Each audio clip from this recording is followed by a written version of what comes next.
1059/2025 question പേപ്പറിൽ ഒരു question ആയിരുന്നു.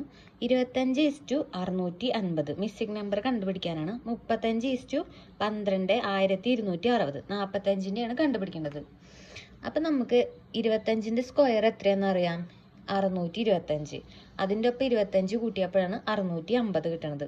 35-ൻ്റെ സ്ക്വയർ കണ്ടുപിടിക്കാൻ എളുപ്പത്തിന് ഇങ്ങനെ 5 ലാസ്റ്റായിട്ട് തരുന്നിട്ടുള്ള ഡിജിറ്റിൻ്റെ 5 സ്ക്വയർ എത്രയാണെന്ന് നോക്കുക. അത് 25 ആദ്യം എഴുതുക. അത് കഴിഞ്ഞിട്ട് 3-ൻ്റെ അടുത്ത സംഖ്യ 4 അല്ലേ, അത് ഇൻറ്റു ചെയ്യുക. 3 × 4 12. 25-ൻ്റെ നോക്കാട്ടോ. 5 5 25 25. 2-ൻ്റെ അടുത്ത സംഖ്യ ഏതാ, 3. 2 × 3 6. 45-ൽ 5-ൻ്റെ സ്ക്വയർ 25. 4-ൻ്റെ അടുത്ത സംഖ്യ 5. 4 5 20. അപ്പം അങ്ങനെ നമുക്ക് ഈസി ആയിട്ട് ഈ കോമ്പറ്റേറ്റീവ് എക്സാമിലൊക്കെ സ്പീഡിനാണ് ഇമ്പോർട്ടൻസ്. അപ്പം അങ്ങനത്തെ ട്രിക്സൊക്കെ നമ്മൾ യൂസ് ചെയ്തോളൂ കേട്ടോ.